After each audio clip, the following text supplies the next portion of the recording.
Welcome ஐகே engineering academy. நம்ம என்ன பார்க்க போறோம் அப்படின்னா டெக்னிக்கல் அசிஸ்டன்ட் சிலபஸ்ல நமக்கு செகண்ட் யூனிட் என்னமா டிசி ஜெனரேட்டர் இருக்குல்ல, ஸோ அதுல இம்பார்ட்டன்ட் எம்சிக்யூ நம்ம பார்க்கலாம். ஓகேவா? So first question, DC generator converts. ஒரு டிசி ஜெனரேட்டர் என்ன எனர்ஜியா கன்வெர்ட் பண்ணுதுன்னு கேட்குறாங்க. ஓகேவா? ஸோ டிசி ஜெனரேட்டர் எதை எதாவதாக மாற்றும். அப்போ வந்து நமக்கு டிசி ஜெனரேட்டர் போது என்னமா ஆகுது, மெக்கானிக்கல் எனர்ஜி என்னவா கன்வெர்ட் ஆகுது அப்படின்னா எலக்ட்ரிக்கல் எனர்ஜியா கன்வெர்ட் ஆகுது. நமக்கு அவுட்புட்டா என்ன கிடைக்குது அப்படின்னா டிசி கரண்ட் கிடைக்குது. ஓகேவா? ஸோ ஆன்சர் என்னமா, மெக்கானிக்கல் எனர்ஜி என்னவா கன்வெர்ட் ஆகுது, எலக்ட்ரிக்கல் எனர்ஜியா கன்வெர்ட் ஆகுது. அப்ப இந்த இடத்துல இதை பார்க்கும்போது அப்ப டிசி ஜெனரேட்டர்ன்றது மெக்கானிக்கல் எனர்ஜி எலக்ட்ரிக்கல் எனர்ஜியா மாத்துது. இதே ஏசி ஜெனரேட்டரா இருந்துச்சுன்னா என்னமா, ஏசி ஜெனரேட்டர்னாலும் மெக்கானிக்கல் எனர்ஜி எலக்ட்ரிக்கல் எனர்ஜியா தான் கன்வெர்ட் ஆகும்.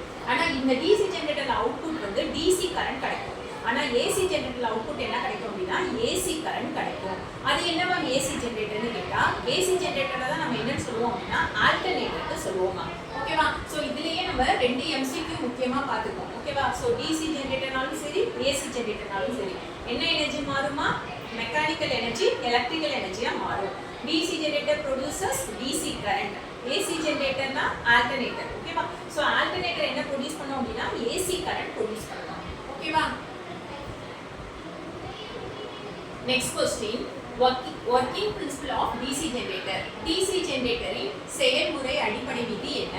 சோ DC generator என்ன பிரின்சிபல்ல வர்க் ஆகுதுன்னு கேக்குறாங்கமா. DC generator என்ன பிரின்சிபல்ல வர்க் ஆகுது, Faraday's law of electromagnetic induction. ஓகேவா?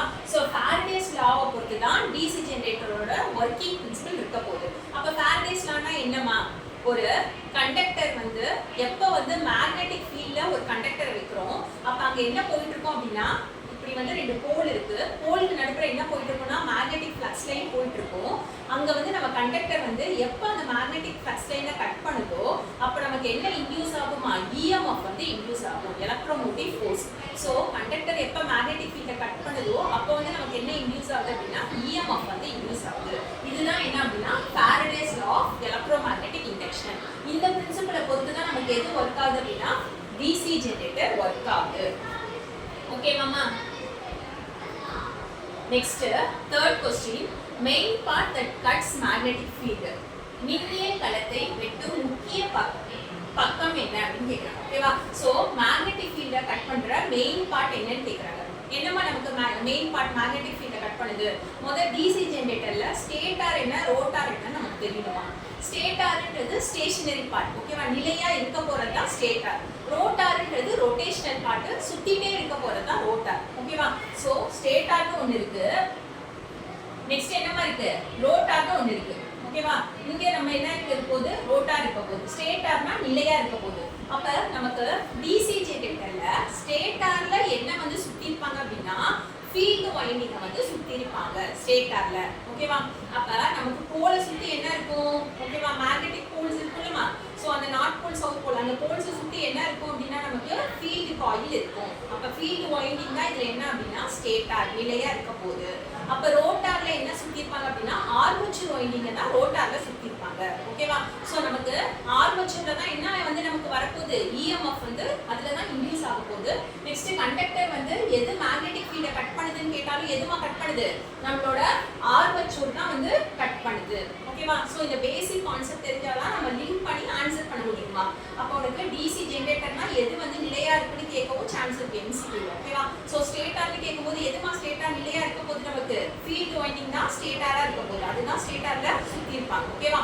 சோ ரோட்டார்ல எந்த வைண்டிங் இருக்கும் அப்படின்னா நமக்கு ஆர்மேச்சர் வைண்டிங் எங்க இருக்கும் அப்படின்னா ரோட்டார்ல இருக்கும், அதுதான் ரொட்டேஷனல் பார்ட். ரோட்டார் சுத்தும் போது தான் என்ன ஆகுது, நமக்கு மேக்னெட்டிக் ஃப்ளக்ஸ் லைன் கட் ஆகி என்ன வந்து இன்டியூஸ் ஆகுது அப்படின்னா இஎம்எஃப் வந்து இன்டியூஸ் ஆகுது. ஓகேவா? சோ நமக்கு எது வந்து மேக்னெட்டிக் ஃபீல்ட கட் பண்ணுதுன்னா ஆர்மேச்சர் கட் பண்ணுது. நெக்ஸ்ட் பாருமா, இப்போ நம்ம ஏற்கனவே பார்த்தோமா கான்செப்ட், அதை வச்சே क्वेश्चन இருக்கு பாருங்க. அப்ப இஎம்எஃப் எங்க இன்டியூஸ் ஆகுதுன்னு கேக்குறாங்க. இஎம்எஃப் எங்க தோன்றுகிறது, எங்கமா தோன்றுது, இப்பதான் நான் சொன்னேன். ஓகேவா? சோ இஎம்எஃப் எங்கமா நமக்கு இன்டியூஸ் ஆகுது, ஆர்மேச்சர் கண்டக்டர்ல. ஏன்னா நம்ம ஆர்மேச்சர் கண்டக்டர் தான் என்ன ஆக போகுது, சுத்த போகுது. எது நிலையா இருக்க போகுது, ஃபீல்ட் காயில் நமக்கு என்னதான் இருக்க போகுது, அது ஸ்டேட்டார் நிலையா தான் இருக்க போகுது. ஆர்மேச்சர் மட்டும் தான் சுத்திட்டே இருக்க போது, அதுல தான் நமக்கு என்ன இன்டியூஸ் ஆகுது அப்படின்னா இஎம்எஃப் இன்டியூஸ் ஆகுது. அதுதான் வந்து எதையும் கட் பண்ணுது அப்படின்னா மேக்னெட்டிக் ஃபீல்டையும் அதுதான் கட் பண்ணுது. ஓகேவாமா? Question commutator function is to காமுடேட்டரின் பணி என்ன? காமுடேட்டர் எதுக்குமா யூஸ் ஆகும்? காமுடேட்டர் என்ன பண்ணும் அப்படின்னா ஏசியை டிசியா கன்வெர்ட் பண்ணி கொடுக்கும். ஓகேவா? ஸோ இது எதை கன்வெர்ட் பண்ணோம் அப்படின்னா ஏசியை டிசியா கன்வெர்ட் பண்ணுறது தான் வந்து காமுடேட்டர். அப்போ டிசி ஜென்ரேட்டரை பொறுத்த வரைக்கும் டிசி ஜென்ரேட்டர் இருக்கும், காமுடேட்டர் இருக்கும். ஓகேவா? அப்போ டிசி ஜென்ரேட்டரை பார்க்கும்போதே நம்ம எதை கம்பேர் பண்ணிக்கலாம்? ஏசி ஜென்ரேட்டர் கம்பேர் பண்ணிக்கலாம். ஏசி ஜென்ரேட்டர் பொறுத்த வரைக்கும் அங்கே காமுடேட்டர் இருக்காது. காமுடேட்டருக்கு பதிலாக ஏசி ஜென்ரேட்டரில் என்ன இருக்கும் அப்படின்னா ஸ்லிப் ரிங்ஸ் இருக்கும். ஓகேவா? ஸோ இங்கே தான் காமுடேட்டரும் ப்ரஷ்ஷும் இருக்கும். ப்ரஷ் வந்து கரண்ட்டை கலெக்ட் பண்ண யூஸ் ஆகும். காமுடேட்டர் ஏசியை டிசியாக மாற்ற யூஸ் ஆகும். ஆனால் ஏசி ஜென்ரேட்டரில் அங்கே வந்து காமுடேட்டரோ ப்ரஷ்ஷோ இருக்காது. ஸோ இந்த மாதிரி ப்ராப்ளம்லாம் அதில் கிடையாது. அதில் என்ன இருக்கும் அப்படின்னா ஸ்லிப் ரிங்ஸ் இருக்கும். 6th question, yoke is used to. Yoke பயன்பாடு என்ன? யோக் எதுக்குமா இருக்கு? யோக்னா தெரியும் தானேமா, நம்ம டிசி ஜெனரேட்டர் இருக்கும், கீழே வந்து ஒரு ஸ்டாண்ட் மாதிரி இருக்குல்லமா, அந்த யோக் அந்த ஃபுல்லா இருக்கிற அந்த யோக் வந்து எதுக்காக அப்படின்னா எதுக்குமா அது யூஸ் ஆகும்? நார்மலா மெக்கானிக்கலா சப்போர்ட் கொடுக்கும். நெக்ஸ்ட் வந்து எதுக்குமா யூஸ் ஆகும்? அது வழியால நமக்கு வந்து என்ன ஆகும் அப்படின்னா மேக்னெட்டிக்கா மெக்கானிக்கலா சப்போர்ட் கொடுக்கும். நெக்ஸ்ட் மேக்னெட்டிக் ரிட்டர்ன் பாத், அதாவது நம்ம ஃப்ளக்ஸ் மேக்னெட்டிக் ஃப்ளக்ஸ் போறதுக்கும் அதுதான் பாத் கொடுக்கும். ஓகேவா? ஸோ அது வந்து மெக்கானிக்கல் சப்போர்ட் கொடுக்கறதுக்கும் அதான் யூஸ் ஆகுது. நெக்ஸ்ட் என்னமா கொடுக்குது? மேக்னெட்டிக்கா ரிட்டர்ன், மேக்னெட் வந்து அந்த லைன்ஸ் எல்லாம் ரிட்டர்ன் ஆகிறதுக்கு அதுதான் வந்து வழியும் கொடுக்குது, magnetic return path.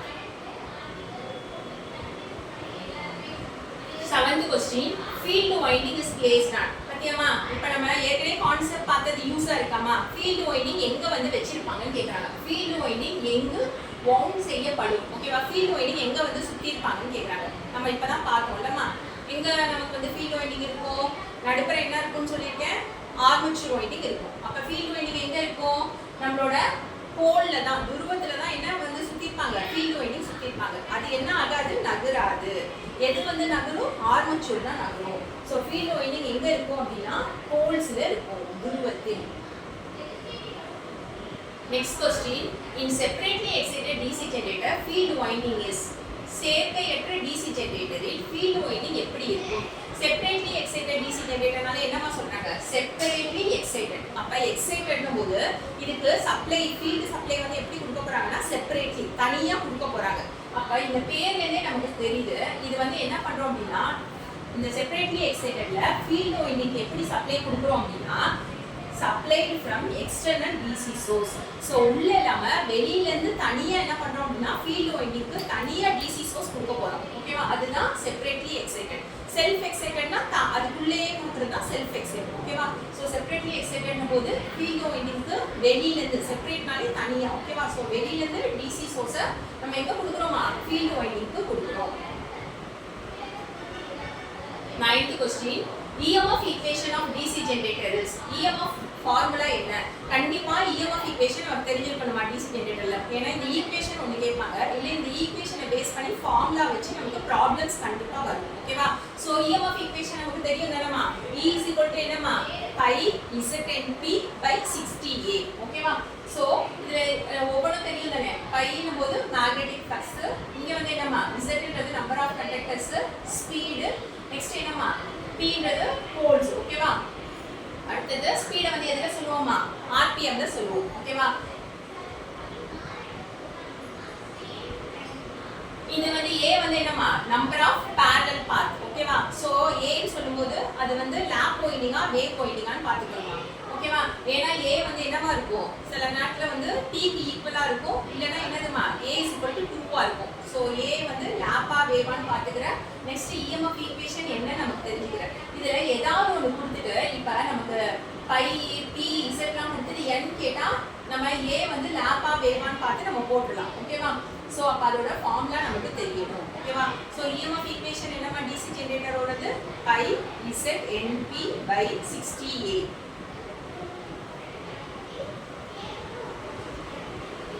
10th question, in shunt generator field winding is. Shunt ஜெனரேட்டரில் ஃபீல்ட் வைண்டிங் எங்க கனெக்ட் செய்யப்படும்? ஷண்ட் ஜெனரேட்டர்னா நமக்கு ஞாபகம் இருக்காமா? ஷண்ட்னாலே அந்த வேர்டுக்கு என்னமா அர்த்தம்? parallel. ஓகேவா? சோ parallelனும் போது ஆர்மேச்சருக்கு ஃபீல்ட் வைண்டிங் எப்படிமா இருக்கும்? parallel-ஆ இருக்கும். இதே அப்ப சீரிஸ் ஜெனரேட்டர்னு கேட்டா ஆர்மேச்சர் கூட என்ன கனெக்ட் ஆயிருக்கும்? ஃபீல்ட் வைண்டிங் கனெக்ட் ஆயிருக்கும். இப்போ இங்க என்ன கேக்குறாங்க? ஃபீல்ட் வைண்டிங் எப்படி இருக்கும்னு கேக்குறாங்க. அப்ப எப்படிமா இருக்கும்? அது பேர்ல இருந்தே நமக்கு தெரிஞ்சிச்சு. ஷண்ட்னாலே என்ன ஆகுமா parallel. அப்ப ஆர்மேச்சருக்கு parallel-ஆ ஃபீல்ட் வைண்டிங் இருக்கும். அப்ப பாருங்க அடுத்த question in series generator field winding is. இப்ப சீரிஸ் ஜெனரேட்டர்ல ஃபீல்ட் வைண்டிங் எப்படிமா இருக்கும்? நம்ம ஆர்மேச்சருக்கு சீரிஸா தொடர்ச்சியா வர்றது வந்து சீரிஸ். ஓகேவா? சோ அதே வந்து அங்க parallel போது பக்க இணைப்பா இருக்கும். இது வந்து தொடர்ச்சியா இருக்கும். in series with the armature. ஓகேவாமா? சோ ஷன்ட் ஜெனரேட்டர்னா field winding in parallel with the armature. series generator போது in series with the armature. எதுமா? field winding in series with the armature. So answer is A. Next question, brush material used is. brush எந்த பொருளால் செய்யப்படுகிறது? நமக்கு தெரியுமா DC ஜெனரேட்டர்னும் போது யார் ரெண்டு பேர் இருப்பாங்கன்னு சொன்னேன், கம்யூட்டேட்டரும் பிரஷும் இருப்பாங்க. அப்ப பிரஷோட வேலை என்ன? கரண்ட்டை கலெக்ட் பண்றது தான் பிரஷோட வேலை. இந்த பிரஷ் எப்போதுமே எதனால பண்ணிருப்பாங்கன்னா ஒன்னு கார்பன்னால செஞ்சிருப்பாங்க, இல்லைன்னா கிராஃபைட்னால செஞ்சிருப்பாங்க. இந்த ஆப்ஷன்ல என்ன இருக்குமா? கார்பன் இருக்கா? So carbon. brush usually made up of carbon graphite. next question பாருங்க. brushes are used to. brushes இன் பயன்பாடு என்ன? எதுக்குமா brush யூஸ் ஆகுதுன்னு நான் இப்ப சொன்னேன். அது வந்து கம்யூட்டேட்டர்ல இருந்து கரண்ட்டை கலெக்ட் பண்றதுக்கு தான் யூஸ் ஆகுது brush. ஓகேவா? so it collect current from commutator. answer is B. ஓகேவாமா? 14th question, type of losses in DC generator include. DC ஜெனரேட்டரில் ஏற்படும் இழப்புகள். சோ DC ஜெனரேட்டர்ல என்னென்ன லாஸ் இருக்குன்னு கேக்குறாங்க. கண்டிப்பா DC ஜெனரேட்டர்ன்றது அத பத்தி சொல்ல போனா அதோட ஆபரேட்டிங் பிரின்சிபல் தெரியணுமா. நெக்ஸ்ட் அது என்ன எனர்ஜி என்னவா கன்வர்ட் ஆகுதுன்னு தெரியணும். நெக்ஸ்ட் அதோட EMF ஈக்குவேஷன் நமக்கு கண்டிப்பா தெரியணுமா.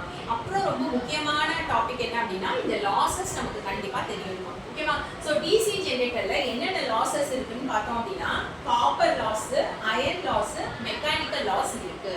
ஓகேவா? So copper plus iron plus mechanical loss மூணையும் சேர்த்து தான் copper loss plus iron loss plus mechanical loss சேர்த்து தான் நமக்கு DC ஜெனரேட்டர்ல டோட்டல் லாஸ் வந்து இருக்குமா. ஓகேவா? இந்த காப்பர் லாஸ் சொல்லும்போது இந்த லாஸ் எதனால வருது அப்படின்னா வைண்டிங்ல இருக்குல்லமா. சோ நமக்கு வைண்டிங் இருக்குல்ல, ஃபீல்ட் வைண்டிங், ஆர்மேச்சர் வைண்டிங், அந்த மாதிரி வைண்டிங்னால வந்து எது வருது அப்படின்னா நமக்கு காப்பர் லாஸ் வருது. ஓகேவா? I2R, அதாவது நம்ம கரண்ட்டை வந்து பாஸ் பண்ணும்போது வைண்டிங்ல இருக்க ரெசிஸ்டன்ஸ்னால வர லாஸ் தான் வந்து காப்பர் லாஸ். ஓகேவா? சோ காப்பர் லாஸ்னா என்னன்னு தெரியணும். அதை வந்து ஆர்மேச்சருக்கு சொல்லும்போது I2A RA ன்னு சொல்லுவோம், ஃபீல்டுக்கு சொல்லும்போது I2F RF ன்னு சொல்லுவோம். ஓகேவா? சோ காப்பர் லாஸ்னு சொல்லும்போது வைண்டிங்ல உள்ள ரெசிஸ்டன்ஸ்னால வர லாஸ் தான் வந்து என்ன அப்படின்னா காப்பர் லாஸ். அதே அயர்ன் லாஸ்னு சொல்லும்போது அயர்ன் லாஸ்க்கு இன்னொரு பேர் என்ன அப்படின்னா கோர் லாஸ்னு சொல்லலாம். அயர்ன் லாஸ் அது என்ன? Core loss. கோர் லாஸ்ல ரெண்டு லாஸ் இருக்குமா. ஒன்னு ஹிஸ்டெரிசிஸ் லாஸ், இன்னொன்னு எடி கரண்ட் லாஸ். ரெண்டு இருக்கு. ஹிஸ்டெரிசிஸ் லாஸ்னு சொல்லும்போது அது எதனால அப்படின்னா நம்ம கோரை மேக்னடைஸ் டிமேக்னடைஸ் பண்ணிட்டே இருப்போம். மேக்னடைஸ் பண்ணுவோம், திரும்ப டிமேக்னடைஸ் பண்ணுவோம், திரும்ப மேக்னடைஸ் பண்ணுவோம். சோ இது ரிப்பீட்டடா நடந்துட்டே இருக்கனால அதனால வர லாஸ் தான் என்ன அப்படின்னா ஹிஸ்டெரிசிஸ் லாஸ். அதே வந்து இன்னொரு லாஸ் என்ன அப்படின்னா எடி கரண்ட் லாஸ்னு ஒரு லாஸ் இருக்கு. ஓகேவா? சோ இந்த எடி கரண்ட் லாஸ்ன்றது எதுக்காக எப்படி வந்து நடக்குது அப்படின்னா கோர் க்ளோஸ்ட் லூப்ல போற கரண்ட்னால வருது. ஓகேவா? அப்ப இந்த ஹிஸ்டெரிசிஸ் லாஸ் நமக்கு MCQல எப்படி கேட்பாங்கன்னா ஹிஸ்டெரிசிஸ் லாஸ் அவாய்ட் பண்ணனும்னா என்ன பண்ணலாம்னு கேட்பாங்க. அப்ப நம்ம என்ன பண்ணோம் அப்படின்னா சிலிகான் ஸ்டீல் வந்து யூஸ் பண்ணணும். ஓகேவா? அப்ப hysteresis loss is avoid by using silicon steel. அதே எடி கரண்ட் லாஸ் ரெடியூஸ் பண்ண என்ன பண்ணும் அப்படின்னா நமக்கு கோரை என்ன பண்ணும் அப்படின்னா தின்னா லேமினேட் பண்ணணும். சோ லேமினேஷன் பண்ணா நமக்கு எந்த லாஸ் அவாய்ட் ஆகும்? எடி கரண்ட் லாஸ் வந்து அவாய்ட் ஆகும். அதே வந்து நமக்கு கோரை வந்து நம்ம என்னது சிலிகான் ஸ்டீல்னால மேட் பண்ணா என்ன லாஸ் அவாய்ட் ஆகும்னா ஹிஸ்டெரிசிஸ் லாஸ் அவாய்ட் ஆகும். அதுதான் என்ன லாஸ் அப்படின்னா அயர்ன் லாஸ். ஓகேவா? மெக்கானிக்கல் லாஸ்ல யார் யாரெல்லாம் வருவாங்க அப்படின்னா விண்டேஜ் லாஸ். ஓகேவா? சோ விண்டேஜ் லாஸ்னு சொல்லும்போது நெக்ஸ்ட் ஃபிரிக்ஷனல் லாஸ் அது எல்லாமே வந்து எதுல வந்துரும் அப்படின்னா மெக்கானிக்கல் லாஸ்ல வந்துருமா. அதாவது இந்த உராய்வு இருக்குல்லமா, பியரிங்ஸோ இல்லைனா வந்து என்னது ஷாஃப்ட், அந்த அதனால வர்றது அந்த உராய்வு ஃபிரிக்ஷனால வர லாஸ் ஃபிரிக்ஷனல் லாஸ். நெக்ஸ்ட் வந்து என்னமா ஷாஃப்ட் பியரிங்ஸ் எல்லாம் இருக்குது. ஓகேவா? சோ அதோட உராய்வுனால வர அந்த லாஸ் ஃபிரிக்ஷனால. அதே வந்து இன்னொன்று என்ன அப்படின்னா விண்டேஜ் லாஸ்ன்ற போது இந்த ரொட்டேட்டிங் பார்ட்ஸோட ஏர் ரெசிஸ்டன்ஸ்னால வர லாஸ் தான் விண்டேஜ் லாஸ். ஓகேவா? ஸோ இந்த லாஸஸ் வந்து நம்ம கண்டிப்பாக தெரியணுமா. Copper loss, iron loss, mechanical loss, DC ஜெனரேட்டர்ல ஒவ்வொரு லாஸும் என்னன்னு தெரியணும், அந்த லாஸ்ல என்னென்ன டைப் இருக்குன்னு தெரியணும், அந்த லாஸ் அவாய்ட் பண்றதுக்கு நம்ம என்ன பண்ணணும்னு தெரியணும்.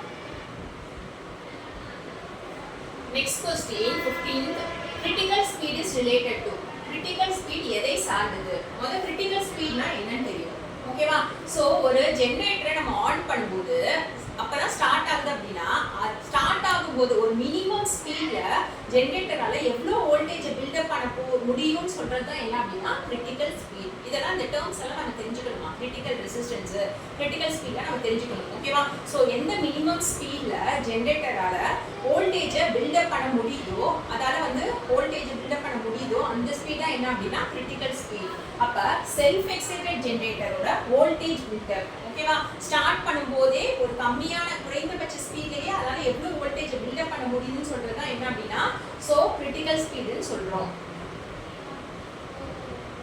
வோல்டேஜ் உருவாக குறைந்த வேகம் ஓகேவா சோ ஜெனரேட்டர்ல செல்ஃப் எக்ஸைட்டட் டிசி ஜெனரேட்டர்ல வோல்டேஜ் உருவாக்குறதுக்கான குறைந்த வேகம் ஒரு கம்மியான வேகத்திலேயே அதால எவ்வளவு வோல்டேஜ் வந்து பில்டப் பண்ண முடியும்னு சொல்றது தான் என்ன அப்படின்னா critical speed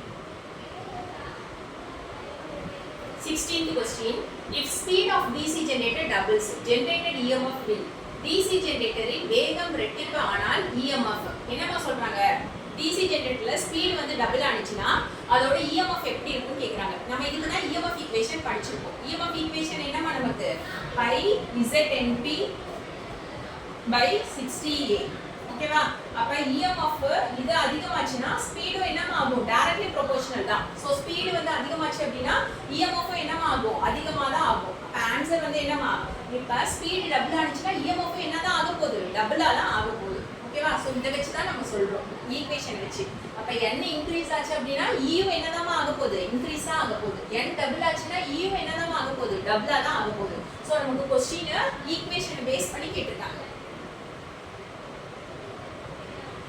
17th question which factor does not affect generated EMF generated EMF ஐ பாதிக்காதது எது என்னமா சொல்றாங்க EMF generated EMF இப்ப பார்த்தோம்லமா இந்த EMF பாதிக்காதது சோ இந்த E வந்து எந்த ஃபேக்டர் இதுல இருக்கல எந்த பாராமீட்டர்ஸ் இத அஃபெக்ட் பண்றதுன்னு தெரியும் இதுல இல்லாம என்ன பாராமீட்டர்ஸ் நமக்கு ஆப்ஷன்ல கொடுத்திருக்காங்கன்னு பார்க்கணும் ஃப்ளக்ஸ்ன்றது இங்க இருக்காமா ஓகேவா ஸ்பீட்ன்றது இருக்கு Z என்ன நமக்கு தெரியும் நம்பர் ஆஃப் கண்டக்டர்ஸ் ஓகேவா சோ இந்த லோட் கரண்ட்ன்றது இருக்காமா இல்ல அப்ப ஆன்சர் என்னமா EMF பாதிக்காதது எது அப்படினா load current 18th question what is internal generated EMF உள்ளக EMF என்பது சோ internal generated EMF னா என்னன்னு கேக்குறாங்க ஒண்ணுமே கிடையாது நம்மளோட EMFன்றது என்னது இங்க வந்து என்னது ஆர்மேச்சர்ல இன்டியூஸ் ஆகிற EMF தான் நம்ம என்னன்னு சொல்றோம் அப்படினா internal EMF னு சொல்றோம் ஓகேவா ஏன் ஆர்மேச்சர்ல இன்டியூஸ் ஆகிற EMF internal EMF னு சொல்றோம் ஏன்னா நமக்கு இந்த EMF எங்க தான் உற்பத்தி ஆக போகுது இன்டியூஸ் ஆக போகுது அப்படினா ஆர்மேச்சர்ல தான் இன்டியூஸ் ஆக போகுது so answer is EMF induced in armature ஓகேவாமா Next 19th question characteristics curve shows relation between DC generator in characteristics curve எதற்கும் இடையே so characteristics curve ன்றது DC generatorல எது ரெண்டுத்துக்கும் நடுவுல ரிலேஷனை வந்து காட்டுதுன்னு சொல்றாங்க அதாவது curve வந்து எதுக்கெல்லாம் வரைஞ்சிருக்கும் வோல்டேஜ் ரெசிஸ்டன்ஸா கரண்ட் பவரா டார்க் ஸ்பீடான ஆன்சர் என்னமா வோல்டேஜ் வெர்சஸ் கரண்ட் ஓகேவா சோ வோல்டேஜ்க்கும் DC ஜெனரேட்டர்ல வோல்டேஜ்க்கும் அதோட கரண்ட்டுக்கும் என்ன நம்ம டிரா பண்ணலாம் அப்படினா characteristics curve வந்து டிரா பண்ணிருக்காங்க ஓகேவா சோ வோல்டேஜை பொறுத்து எவ்வளவு கரண்ட் இன்கிரீஸ் ஆகுது இல்ல வந்து எப்படி இருக்கு அந்த பாராமீட்டர்னு பார்க்கிறதுக்கு எதை ரெண்டையும் கம்பேர் பண்றாங்க அப்படினா வோல்டேஜையும் கரண்ட்டையும் கம்பேர் பண்றாங்க 20th question open circuit characteristics OCC shows so open circuit characteristics வந்து அலைவு காட்டுவது எதை வந்து காட்டுதுன்னு கேக்குறாங்க ஓகேவா சோ open circuit characteristicsனா யாருக்கும் டிரா பண்றது open circuit அப்ப லோடே இல்லாம இருக்கும்போது நோ லோட்ல இருக்கிற வோல்டேஜ்க்கும் கரண்ட்டுக்கும் சொல்றது தான் என்ன அப்படினா இந்த OCC ஓகேவா சோ பாத்துக்கோமா இதெல்லாம் ரொம்ப முக்கியமா OCC ன்ற characteristics வந்து எது ரெண்டுக்கும் நடக்கிற ரிலேஷன் சொல்றோம் அப்படினா நம்ம ஏற்கனவே பார்த்தோம் characteristics curveன்றது வோல்டேஜ்க்கும் கரண்ட்டுக்கும் நடக்கிற ரிலேஷனை சொல்ல போகுது அப்ப இது OCC ன்னு சொல்லும்போது சர்க்யூட் என்ன பண்ணிருக்கோம் ஓபன் சர்க்யூட் ஓகேவா அப்ப நோ லோட்ல இருக்க வோல்டேஜ்க்கும் கரண்ட்டுக்கும் ஓகேவா இது ரெண்டுக்கும் உள்ள ரிலேஷன்ஷிப் சொல்றதா என்ன அப்படினா ஓபன் சர்க்யூட் characteristics ஓகேவா மேம் சோ இப்போ பார்த்ததுல என்னென்ன பாத்துப்போம் இந்த 20 क्वेश्चंसல அப்படினா நம்மளோட ஜெனரேட்டர் வந்து என்ன எனர்ஜி என்னவா கன்வர்ட் பண்ணுதுன்னு பாத்துப்போம் நான் ஓவராலா ஒரு சம் ஆஃப் கீ பாயிண்ட்ஸ் சொல்லிறேன் லாஸ்ட் மினிட் ரிவிஷன் மாதிரி சோ மெக்கானிக்கல் எனர்ஜி எலக்ட்ரிக்கல் எனர்ஜியா கன்வர்ட் ஆகுது நெக்ஸ்ட் என்னமா டிசி ஜெனரேட்டர்ன்றது என்ன பிரின்சிபல்ல வேலை செய்யுதுன்னா ஃபாரடேஸ் ஆஃப் எலக்ட்ரோமேக்னெட்டிக் இண்டக்ஷன் பிரின்சிபல்ல வேலை செய்யுது.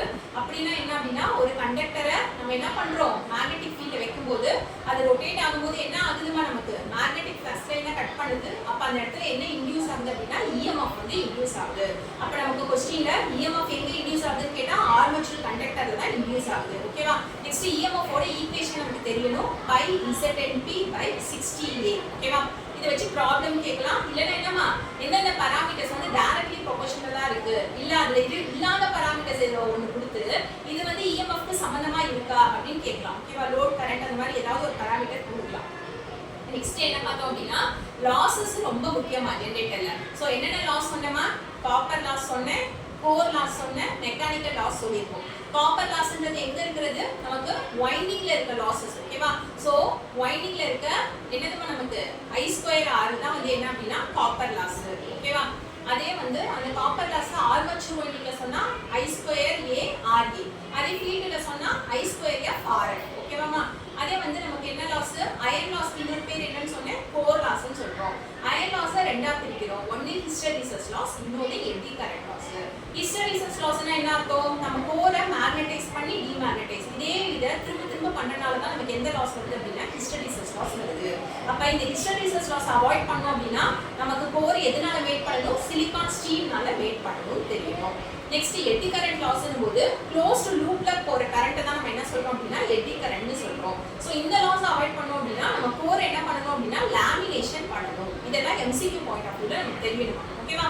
நெக்ஸ்ட் என்னமா பார்த்தோம் நம்ம கேரக்டரிஸ்டிக்ஸ் சொல்லும்போது வோல்டேஜ்க்கும் கரண்ட்டுக்கும் ரிலேஷன்ஷிப் சொல்லுவோம்னு பார்த்தோம். அப்ப அதுல OCC கேரக்டரிஸ்டிக்ஸ்னா என்ன அப்படின்னா ஓபன் சர்க்யூட் கேரக்டரிஸ்டிக்ஸ் தான். லோட் இல்லாதப்ப இருக்க வோல்டேஜ்க்கும் கரண்ட்டுக்கும் சொன்னா அதாம என்னது OCC characteristics open circuit characteristics. Next critical ஸ்பீடுன்னு ஒரு டேர்ம் பார்த்தோமா. கிரிட்டிக்கல் ஸ்பீட்னா என்ன அப்படின்னா ஒரு DC ஜெனரேட்டரோட மினிமம் ஸ்பீட் குறைந்தபட்ச ஸ்பீடு அந்த ஸ்பீட்ல எவ்வளவு வோல்டேஜ் அதனால பில்டப் பண்ண முடியும்னு சொல்றது தான் என்ன அப்படின்னா என்னமா நமக்கு கிரிட்டிக்கல் ஸ்பீடு. ஓகேவா? சோ இம்பார்ட்டன்ட் டேர்ம்ஸ் இதெல்லாம் வந்து மோஸ்ட் எக்ஸ்பெக்டட் क्वेश्चंसமா. ஓகேவா? இம்பார்ட்டன்ட்டா இதெல்லாம் பேசிக்கா நமக்கு தெரியணுமா. தெரிஞ்சாதான் நம்ம என்ன பண்ண முடியுமா வந்து ஆன்சர் பண்ண நமக்கு ஒரு கன்ஃபர்மேஷன் கிடைக்கும். நம்மளும் வந்து போல்டா வந்து என்ன பண்ணலாம் அப்படின்னா எக்ஸாம் வந்து அப்ரோச் பண்ணலாமா.